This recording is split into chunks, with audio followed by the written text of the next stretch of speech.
I spent 40 years balancing other people's books. I could spot a missing dollar from across the room.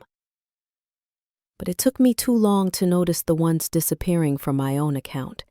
Not because I wasn't looking, but because the thief smiled at me across my dinner table and called me Aunt Linda. It started with a stack of papers, 3 neat piles clipped together, brought in a manila folder Beth held like a prize. "Aunt Linda," she said, kissing my cheek, "I've been helping organize your bills. It's so much easier if we streamline things." Streamline. Such a lovely, slippery word. We sat at the kitchen table, the one that still smelled faintly of lemon oil from Richard's polishing years ago. Beth spread the papers in front of me like a dealer laying down cards. "This is just so I can make payments directly," she explained, tapping one form.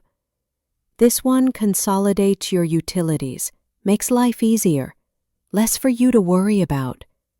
She smiled, wide, warm, practiced. I scanned the first page. Printed lines, bank logos, nothing unusual. A box for signatures, an authorization section. But my fingers hesitated over the pen. "Beth," I said, "I've managed my own bills all my life." "I know," she said quickly. "You're amazing at it. But why tire yourself? Chris and I just want to help. Everyone your age deserves less stress." Everyone your age. That stung more than I wanted to admit.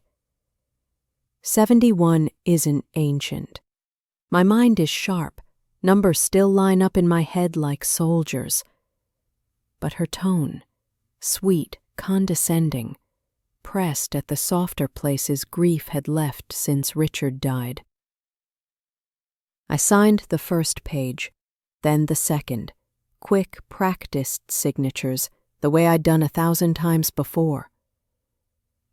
But the third didn't look familiar. Different formatting, no bank logo, just paragraphs of dense text. "What's this one?" I asked. "Oh, just a standard consent form," Beth said, sliding her manicured finger across the lines. "Basically the same thing, just confirming you're okay with me handling transactions. Don't worry, I read it already." She said it so casually, as if her word should be enough. I held the page closer. My eyes caught on phrases: access, transfer, authorization, the kind of words that should never be skimmed. My stomach tightened. "I think I should read this one through," I murmured. Beth laughed. "Aunt Linda, you always were such a careful accountant. That's why I'm doing this, so you don't have to stress anymore." Her hand closed gently over mine, guiding the pen. And I, the woman who once audited entire corporations without blinking, signed. 3 signatures. A small flourish at the end. The sound of the pen scratching paper louder than it should have been. Beth kissed my cheek again. "Perfect. You'll thank me when you never have to lick another envelope." She tucked the papers away, neat and fast, as if they belonged more to her than to me already. That night, the house was too quiet. I boiled water for tea, let it go cold, paced the hallway. I tried to read, but my mind replayed that page, the one without the logo, without the clear formatting, the one I hadn't understood. I went to bed, but numbers chased me like ghosts. Authorization, access, transfer. Each word a red flag. But by then the papers were gone, and Beth had already walked out the door with them. I lay awake staring at the ceiling fan, its slow, steady blades slicing the air in silence. And for the first time since Richard died, I felt the creeping sensation of being outnumbered in my own house. The next morning, I made coffee strong enough to bite. Old habit, caffeine, then balanced the checkbook. Even after retirement, I liked to reconcile numbers once a week. It was less about necessity than ritual. Order on the page meant order in the house. I logged into my account, typed the password twice, once wrong, once right. The screen blinked, then filled with familiar numbers. Except one. $480, withdrawn 2 days ago. The line item didn't match any bill, any vendor, any automatic payment, just ACH withdrawal. Authorized party. Authorized. That word again. I scanned the rest of the transactions.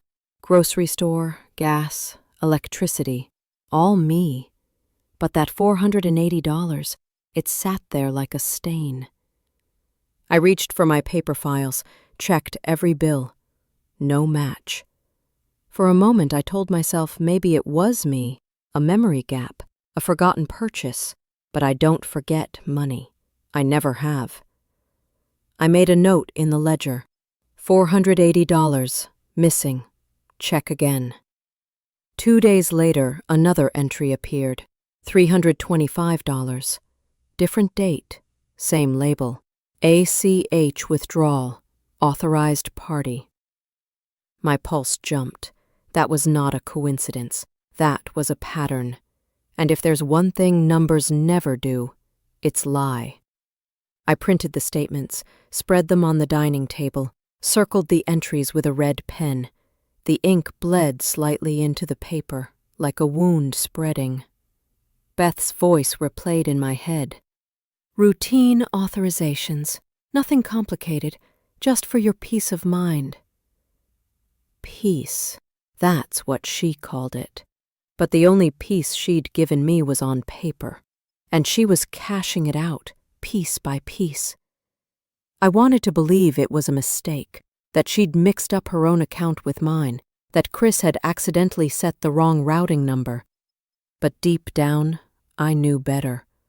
Beth wasn't careless. She was exact when she wanted to be. That evening she called. Hi, Aunt Linda. Just checking if you need anything from the store. Her voice was bright, cheerful, the voice of someone who thought I was still asleep. I gripped the phone tighter. No, thank you, I said, my voice steady. I didn't mention the $480 or the $325. Not yet. After the call, I sat in the living room staring at the darkened TV. The silence pressed in heavy. This was how it started. Not with a storm, but with small leaks in the ceiling, unnoticed until the rot set in. I pulled Richard's photo from the mantel. He was smiling in it, holding a fish, proud of a catch too small to brag about. You'd tell me not to wait, I whispered.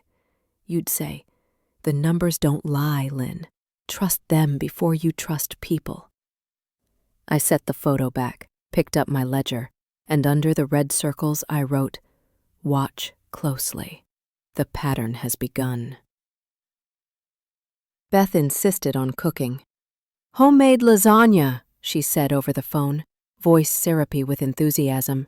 You deserve a break, Aunt Linda. Let us take care of you for once. The house smelled of garlic and butter when I arrived. Too much garlic. A heavy, clinging scent that felt more like cover than comfort. Chris poured me a glass of red wine before I'd even sat down.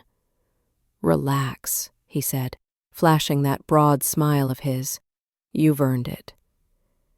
We ate, or rather they ate.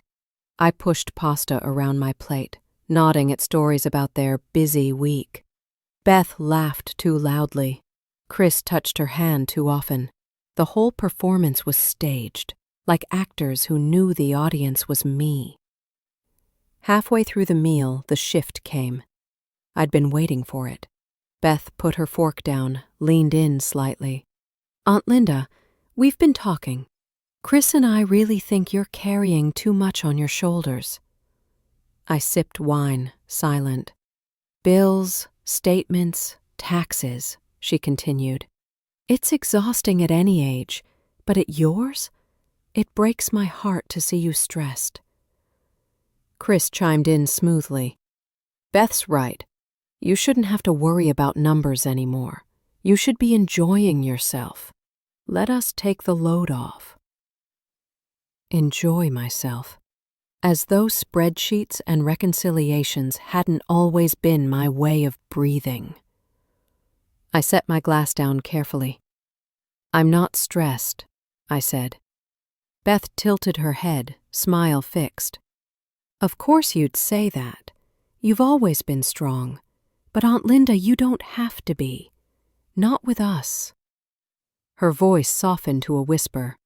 Let us be your safety net. The phrasing was clever. Not control, not power. A safety net. But I saw the threads. Woven from my money, my name, my work. Chris topped up my glass without asking. We're family. Who else would you trust? Banks, strangers? You know how cold they can be. Beth nodded vigorously. Exactly. You don't need to explain things to outsiders. We already know what's best. My stomach clenched, not from the lasagna, but from the realization they weren't just dipping into my account. They were grooming me to hand over the whole purse. I smiled politely. That's thoughtful of you, but I'm managing fine. Beth's lips tightened before the smile returned. We just worry, that's all. Chris leaned back, feigning casualness. Look, Lynn, money's complicated. Mistakes happen. Wouldn't it feel better to let us handle it so you don't have to double-check everything? The words landed sharp. Double-check. As if I needed someone to check my work. Me, the woman who'd caught six-figure errors before men half my age noticed. I dabbed my mouth with the napkin. I appreciate the offer, but numbers have always been my garden. I'd wither without them. Beth blinked. The metaphor slipped past her, but Chris narrowed his eyes, just slightly. He'd heard the steel beneath the politeness. Dessert followed. Cheesecake Beth claimed she'd baked, but came in a plastic container from the supermarket. They tried to smooth things over with small talk, but the trap had already sprung, and I'd stepped meekly around it. That night back home, I opened my ledger again, wrote in neat block letters. Dinner with Beth plus Chris. Heavy emphasis on help. Note, safety net equals cage. The ink dried fast. So did my patience. The next morning, I cleared the kitchen table. Not just a corner, the whole surface. Spread papers across it the way I used to at the office. Statements, receipts, envelopes stacked like puzzle pieces. If Beth thought I'd forgotten how to hunt for errors, she was wrong. I pulled out the laptop. Old, slow, but still reliable. Opened Excel. My fingers hovered over the keys, stiff at first, then loosening into the rhythm I'd once lived by. Date, amount, vendor, notes. The columns filled like rows in a field, order rising from chaos. 2 hours later, the picture was clear. April 4th, withdrawal. April 10, $290 withdrawal. Always authorized party. Always just under $500. Small enough not to trigger alarms. Regular enough to form a pattern. I highlighted each entry in red, stared at the sheet until the screen blurred. This wasn't random. This was design. Beth wasn't dipping a hand into my pocket by accident. She was skimming. Quiet, careful, systematic. The kind of crime people overlook because it doesn't scream. It whispers. I opened the desk drawer, pulled out my old calculator. Not the digital one, the heavy, clacking kind with tape that spits out a record of every keystroke. I punched in the numbers, the roll of paper rattling out each subtotal. $1,095. In less than 2 weeks. I sat back, heart pounding. $1,000 might not topple me, but it was the principle. It was the start. And if there's one thing I knew from a career in numbers, it was this. Patterns expand. They don't shrink. I pulled the tape from the calculator, pinned it to my corkboard above the desk. A quiet declaration. I see you. That afternoon, Beth called again. "Hi, Aunt Linda. Just checking if your cable bill came through. I can pay it online for you if you'd like." Her voice was sweet as pie, but I heard the calculation underneath. Another chance to slip her hand deeper. "No, thank you," I said, calm and even. "I've already handled it." A pause, just a second too long. "Oh, well, that's great." Her cheers sounded forced now, like she'd missed a step. After I hung up, I opened a new tab in the spreadsheet, titled it Suspicious Contacts, April 5th. Beth stopped by with papers. April 7th, Beth offered to strang out conditions hit. Possible no. To the days I had Mort. I said, Beth percept. Beth offered a world protected tape. Remember Spiss. Beth possibly were covered by Twitter. Beth difference disappear to a Bluckford with Pippers. As much more challenge. April 5th, Beth stopped by with papers to do through my study. Mitch'd my people to do that. I said every conversation paired with a withdrawal. At the bottom of the sheet, I wrote in bold, "This is not help. This is extraction." That night, I couldn't sleep. I walked the house barefoot, the floorboards cool under my feet. Stopped in front of Richard's study. The room smelled faintly of cedar and dust. He'd always said numbers never lie, but people do. Now his words echoed like prophecy. I sat at his desk, opened my ledger again, and wrote. She thinks I'm blind, but I taught myself to see in columns, not colors, and columns don't lie. By the time dawn light touched the blinds, I had 3 folders ready. GBK statements, printed and marked. Spreadsheets, digital and hard copy. Azure notebook labeled Case File. It felt less like bookkeeping and more like armor. The numbers weren't just whispers anymore. They were testimony, and I was finally listening. The gas bill arrived in the mail, stamped past due. That was odd. I'd paid it on time. I knew I had. I checked my ledger. March 28th, $64.22. Logged, balanced, reconciled. Yet here it was, glaring red from the envelope like a wound. I called the company. The woman on the phone was polite but brisk. "Yes, Mrs. Hayes, the payment was reversed on April 2nd, requested by the account manager on file." The account manager? Bethany Carter. She's listed as authorized. I hung up slowly, the receiver heavy in my hand. Beth had canceled my payment, then let the bill roll late. She arrived that afternoon, carrying a grocery bag of bread and milk. "Hi, Aunt Linda. I noticed your gas bill looked overdue. Did you forget to send it in?" Her tone was light, sympathetic, but her eyes, sharp, assessing. "No," I said. "I paid it." "Oh, well, mistakes happen. You've got a lot on your mind." She set the milk down with a smile. "Don't worry, I'll take care of it this time." Later, when I opened the fridge, the milk was gone. So was the bread. I checked twice, 3 times. The bags were... Had I imagined her bringing them in? No. I remembered clearly. Another hole, carefully cut. Another little fracture in reality. 2 days later, the phone rang. "Aunt Linda, you didn't answer my call yesterday. I was so worried. Did you forget your phone again?" I hadn't missed a call. The log showed nothing. The next week, a neighbor stopped me on the sidewalk. "Linda, Beth told me you've been having trouble keeping things straight. If you need a ride anywhere, just let me know." The words hit harder than the late bill. Beth was already spreading the narrative. Forgetful, slipping, confused. That night I pulled out the case file. wrote everything down in careful ink. April 2nd, gas bill reversed by Beth. April 4, groceries delivered but missing. April 6, missed call fabricated.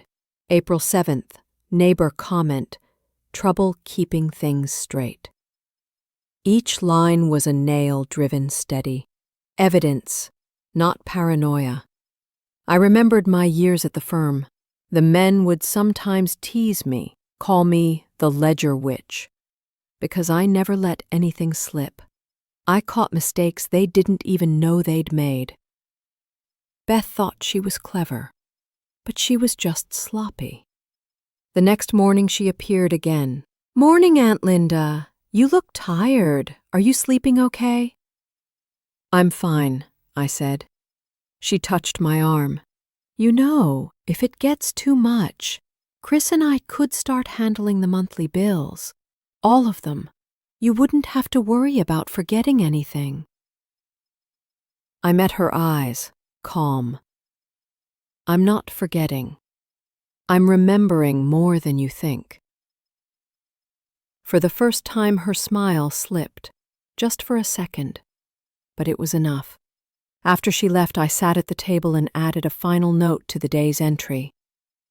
She wants me to doubt myself, but numbers are anchors, and I've tied myself to them. The pattern wasn't just financial anymore. It was psychological. And I was no longer just the target. I was the witness. It took me 3 tries to dial the number, Not because I'd forgotten it, but because my hand trembled each time. Miles hadn't heard from me in years. We'd worked together at the firm back in the 80s. He'd gone on to law school, then into private practice. I'd retired into my quiet routines. Calling him felt like admitting something I wasn't ready to name. The phone rang twice. Then a familiar gravelly voice answered. "Miles Jenkins." I almost hung up. Instead, I said, "It's Linda Hayes." A pause, then warmth. "Well, if it isn't the ledger witch herself." I laughed despite the knot in my chest. "Don't call me that. You earned it. What's new, Linda? What's wrong?" The words caught in my throat, but they had to come. I think I'm being taken advantage of." Silence on the other end, but not empty. Listening silence. I explained slowly, carefully. The papers Beth brought, the withdrawals, the canceled payment, the groceries that disappeared, the neighbor's comment. I laid it out like a balance sheet, line by line. Miles didn't interrupt. When I finished, his voice was steady. "Linda, that's not confusion. That's a pattern. Classic." "Classic what?" "Financial exploitation. Elder abuse. I've seen it before." The word abuse hit like a slap. "She's my niece," I whispered. "Doesn't matter. Family doesn't cancel bills behind your back. Family doesn't siphon your account. Family doesn't gaslight you into thinking you're losing your memory." I pressed the phone tighter against my ear. Hearing it said out loud made it real, ugly, undeniable, real. "What do I do?" "First, don't confront her yet. That tips your hand. Keep documenting everything. Dates, amounts, conversations. The way you've always done." I glanced at my growing case file on the desk. Pages of notes, printouts with red circles, spreadsheets highlighted in yellow. Evidence. "Second," Miles continued, "secure your most important documents, deed, pension, insurance. If she's bold enough to skim, She might be bold enough to grab bigger. I already moved them." "Good. That's the accountant in you," he exhaled. "And third, if you're ready, I can connect you with someone. Detective Ruiz. He handles elder financial cases, but it has to be your call." My mouth went dry. Police. The word felt heavy, like admitting not just betrayal, but crime. "Miles," If I report her, there's no coming back. There's no going back already, Linda. She made sure of that the minute she put her name on your account. I closed my eyes. Richard's voice rose in my memory, his old phrase whenever we balanced the household budget together. If it doesn't add up, don't ignore it. Numbers don't fix themselves. I opened my eyes. All right, I said. Give me his number. When we hung up, I sat at the desk, staring at the phone. The silence in the house felt different now. Not just heavy. Armed. I wasn't alone with my ledger anymore. I had a name, a contact, a way forward. I wrote in my notebook that night. Today I said it out loud. Not confusion, not stress. Abuse. And I am not going to balance it quietly. The numbers had spoken, and now, finally, so had I. The first thing I did after my call with Miles was simple. I gathered every document that truly mattered: deed, pension, insurance policies, Richard's will. I placed them into a thick envelope, slid it into the bottom drawer of my bedroom dresser, and turned the little brass key I'd never once used in 20 years. The click of the lock echoed like a gunshot in my quiet room. For the first time in months, I felt a flicker of safety. But safety never lasts long when someone's watching you. That evening, Beth came into my room with a laundry basket. She smiled, too wide, too practiced. Aunt Linda, where's that envelope of papers you had on your desk? I thought I'd tidy up, keep everything organized. Her tone was light, but her eyes went straight to the dresser. I kept my voice calm. I moved them. Too much clutter. Oh, she set the basket down, folding one of my sweaters too tightly. You know, it's better if I handle the paperwork. Less stress on you. The sweater crackled under her grip. I imagined her wringing my bank statements the same way. I like to keep some things to myself, I said evenly. Beth's smile didn't falter, but something behind it sharpened. Of course. I just worry, that's all. You forget where things are sometimes. There it was again. Forget. Confuse. Decline. The words she planted like weeds in my garden. Later that night I checked the dresser. The drawer was locked tight, but the faintest scuff mark on the wood told me she'd already tried. The next morning she brought me tea. Chamomile. Too sweet. Beth never made me tea. Sleep well? She asked, placing the cup too close to my papers. Fine, I lied. She lingered, watching me sip, waiting for me to say something careless. When she left, I opened my ledger.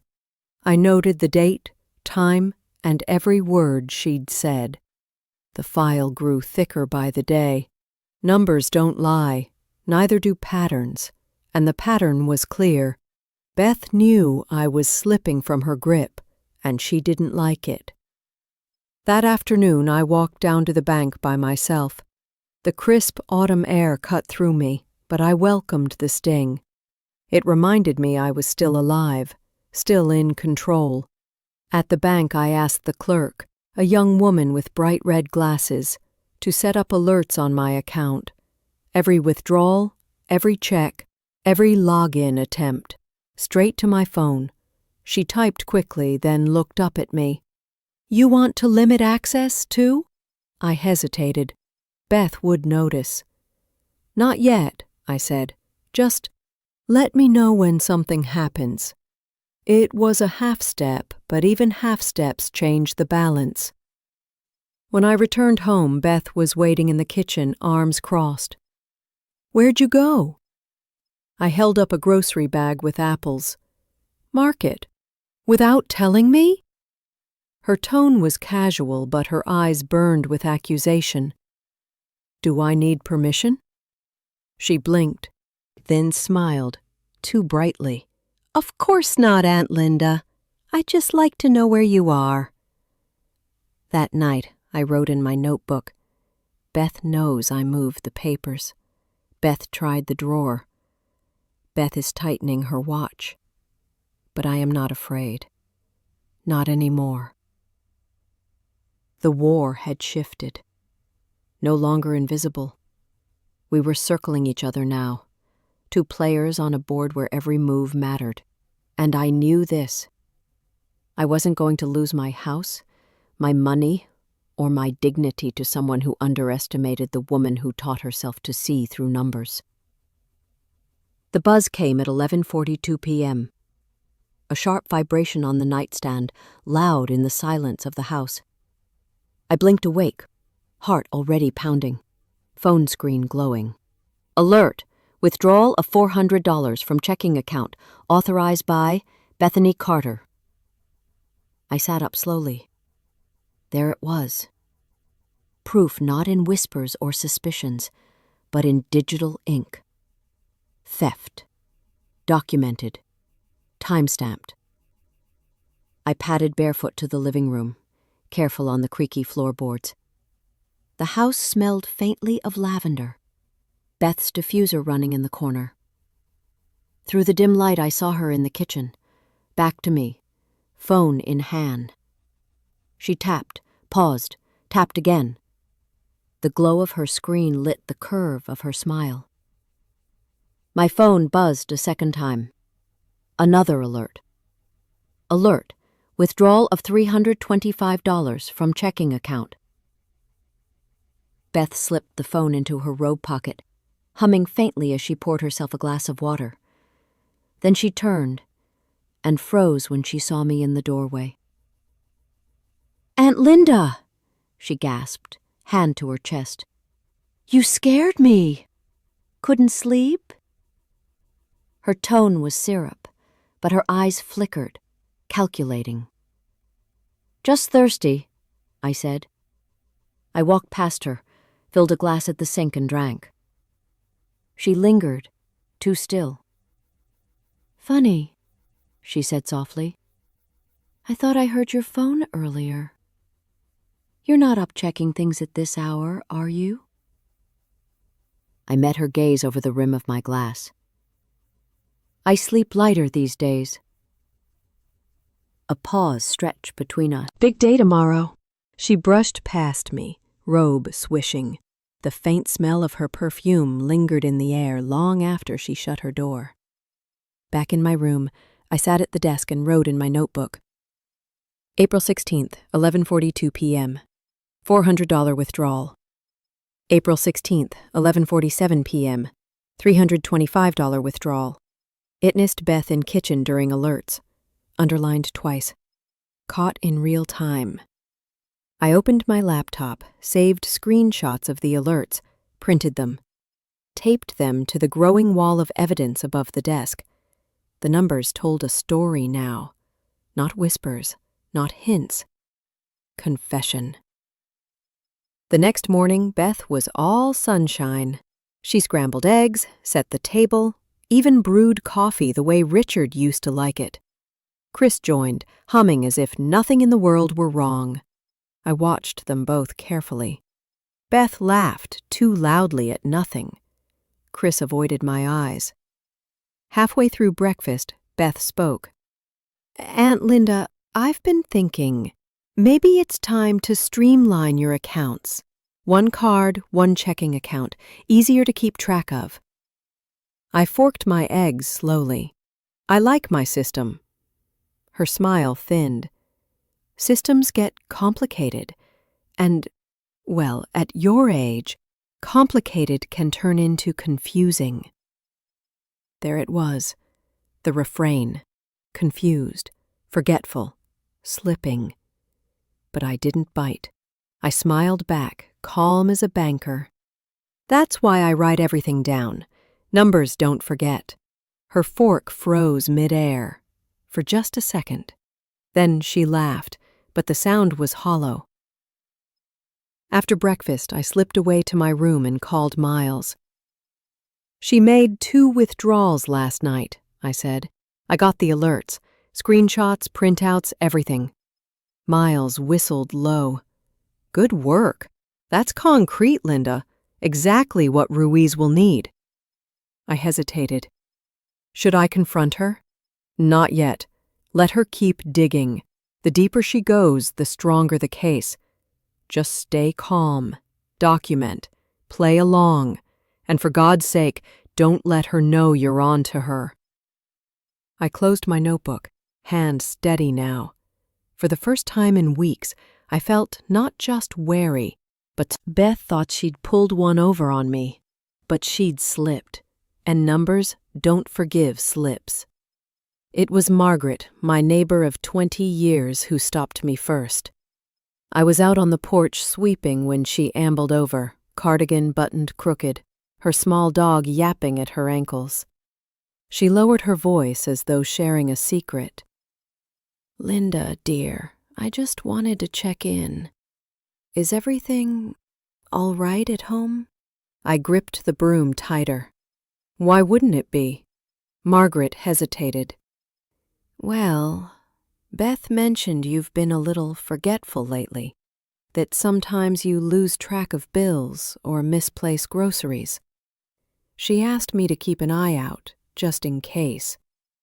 The words stung sharper than the morning wind, not just because of the lie, but because of the ease with which it was spreading.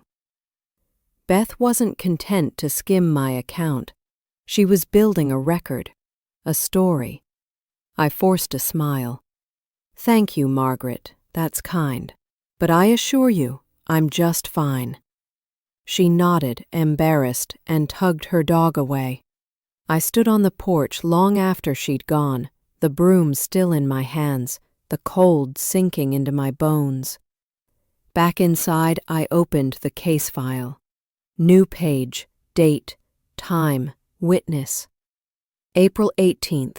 Margaret reports Beth told her I was forgetful and losing track of bills. I underlined the phrase 3 times. Not paranoia, not suspicion, witness testimony. That evening, Beth breezed through the door, cheeks pink from the chill. Evening, Aunt Linda. Margaret says you looked tired today. Did you overdo it outside? Her tone was light, harmless, but I heard the edge beneath it. I set my teacup down deliberately. Funny, Margaret told me you'd been talking about me. For the first time, Beth's smile faltered, a crack, barely visible. Oh, that. I was just concerned. People notice things, you know. I didn't want anyone misinterpreting. So you interpreted for them? I asked. Her eyes narrowed, then softened again. Aunt Linda, please, I'm trying to protect you. People can be cruel. They might mistake a slip of memory as something worse. If I frame it gently, they'll understand. It was clever. Turn the smear into protection. Turn the lie into kindness. But I wrote it down word for word that night. Beth's defense. I frame it gently so people understand. Evidence, once more. The next morning, Chris joined in. He sat across from me at breakfast, shuffling the newspaper. Lynn, Beth worries too much. But honestly, have you thought about getting things in writing? Like a power of attorney? Just in case something ever does slip? There it was. The second hammer drop. Beth spreads the narrative. Chris presents the solution. Numbers, patterns, cause and effect. I folded my napkin neatly. I like handling my own affairs, but thank you. Chris smiled, but his eyes stayed flat. Of course, just think about it. After they left, I opened my phone. The alerts from the bank stared back at me, the midnight thefts. And now, paired with Margaret's words, the picture was complete. Beth wasn't just stealing money. She was stealing credibility. preparing the ground so when I cried foul, no one would believe me.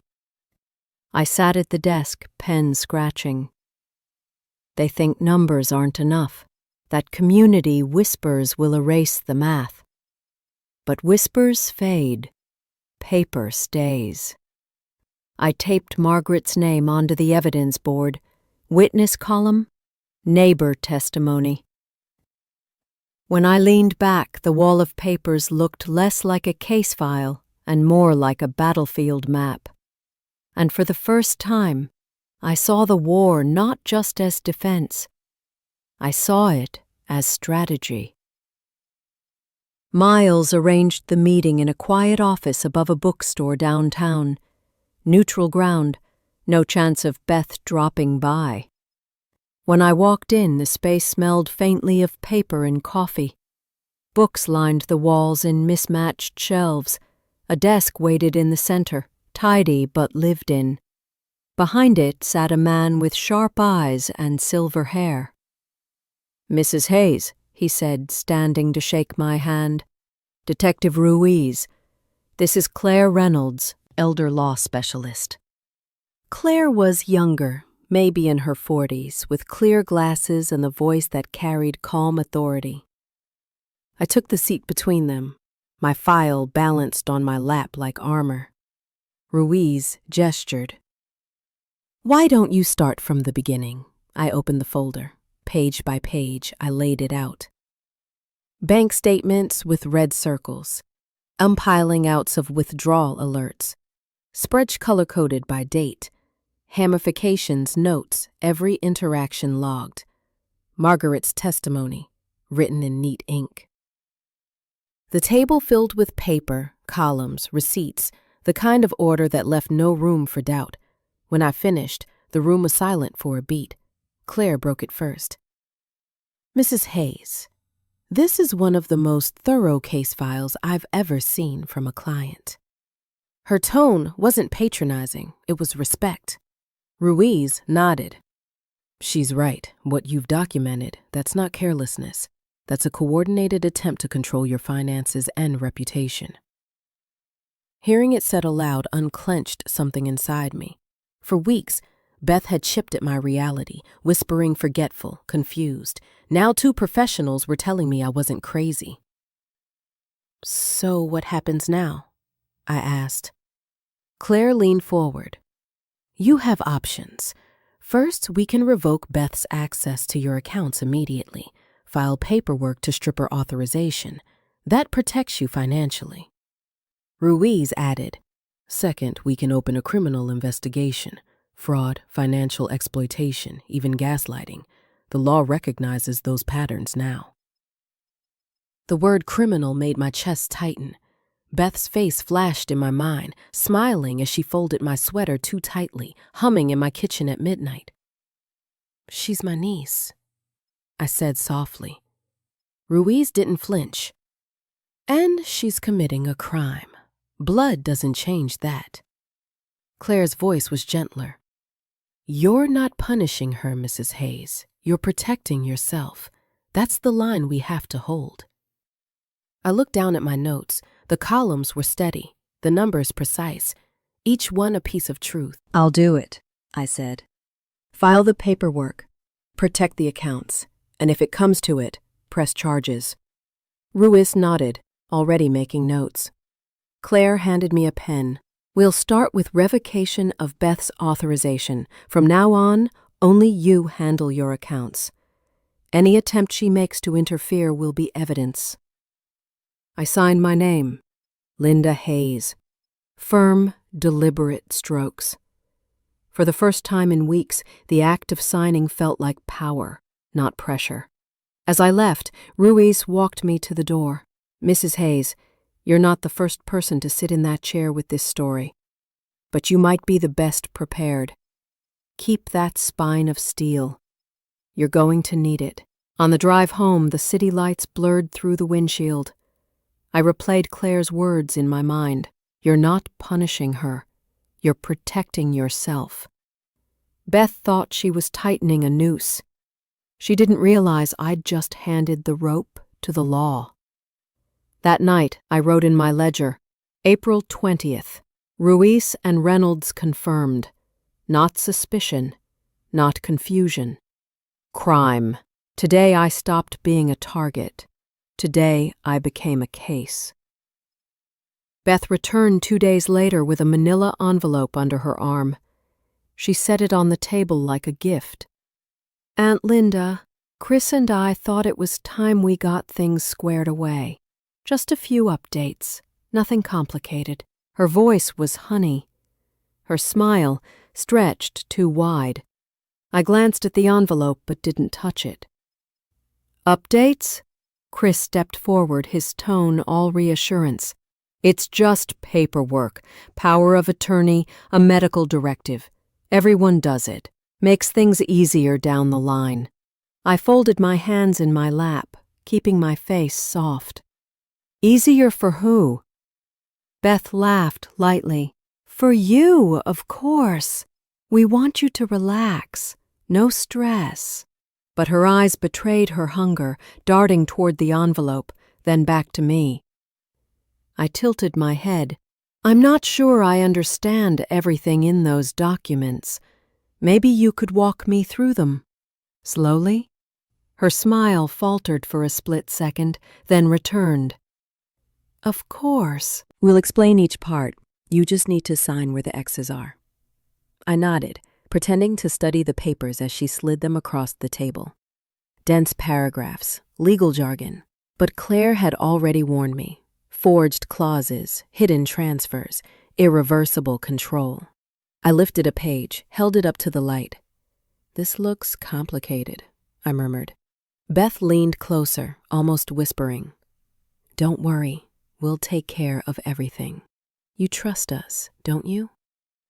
There it was, the dagger cloaked in silk. I forced a small tremor into my hand as I lowered the page. Yes, I trust you. Chris beamed. Beth exhaled in relief.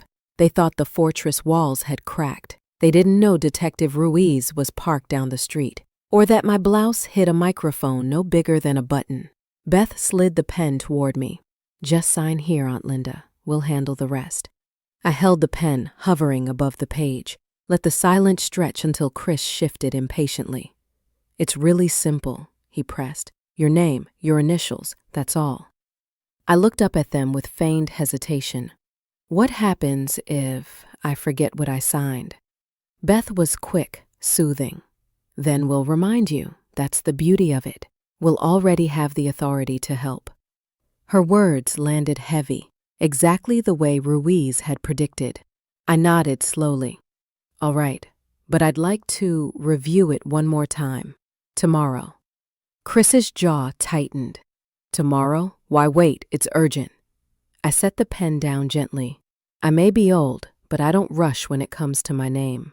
For a flicker of a moment, Beth's mask slipped. Her mouth tightened. Her hand clenched the envelope too hard, bending the corner. But she caught herself, plastered the smile back on.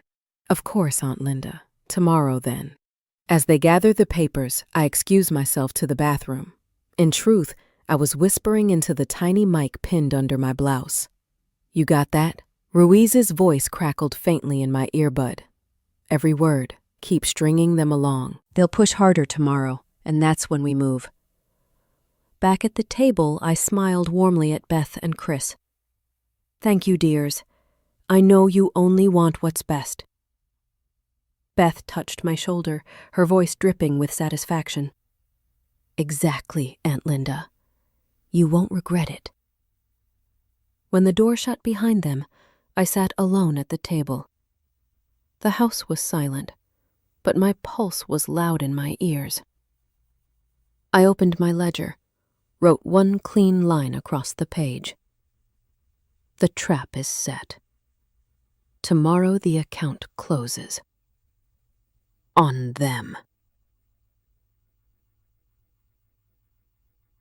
They arrived right on time. Beth's smile was brighter than ever, her lipstick too sharp. Chris carried the manila envelope like a sacred object. Good morning, Aunt Linda, Beth sang. Are you ready to make things official? Her cheer was brittle, the kind that cracks if you press too hard. I had laid the table with coffee and scones, like it was any other family morning. But the microphone was hidden in the lamp beside me. The detectives were waiting outside, just beyond the hedge. I let them sit, pour coffee, spread papers across the table. Chris tapped the top page with his finger. This one first. Power of attorney. Just initials here. I picked up the pen slowly, letting my hand tremble just enough to reassure them. Beth leaned forward eagerly. That's it, Aunt Linda. Just a quick signature and you won't have to worry about a thing. I set the pen down deliberately. Before I sign, I need to be absolutely sure. Could you explain this part again? Chris sighed, impatient. Beth elbowed him, her smile fixed. Of course. This just gives us the ability to manage your money, in case you forget. That word again. Forget. The knife they kept twisting. I nodded. And if I don't forget? Beth blinked. Well, it's just precaution. For your safety. I leaned back, folding my hands. Funny, because I remember quite clearly the 2 withdrawals you made last week. $400 and $300. What are you talking about? She stammered. The front door opened. Detective Ruiz stepped inside, followed by Claire. Both calm, both carrying authority like a shield. Ruiz spoke first. She's talking about the alerts, the bank records, and the audio recordings from this very house. Beth's mouth fell open.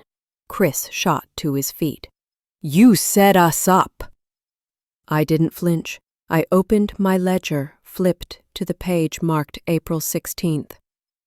No, I documented, line by line, just like I always have. Numbers don't lie. People do. Claire gathered the papers Beth had laid out, flipping through quickly. Detective, these are forgeries. The clauses are fraudulent. Power of attorney, property transfer, even medical authority. Clear intent to defraud.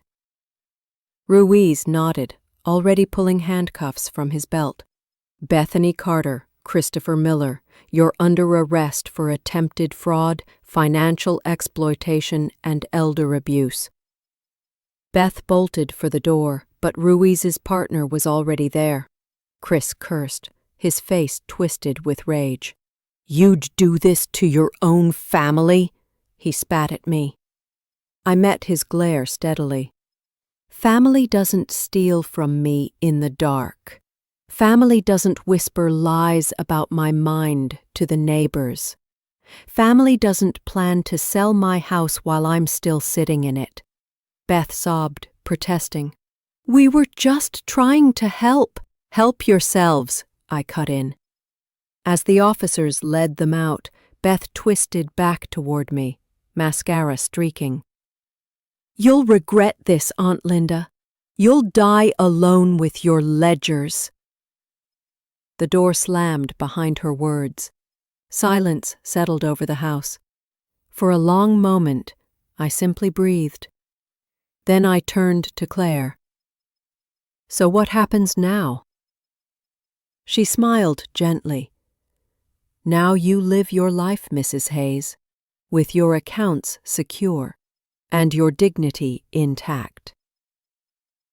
After they left, I sat at the same table where Beth had once placed her forged papers. But instead of their lies, I spread my ledger. I wrote across the final page, balance closed, assets secure, dignity preserved.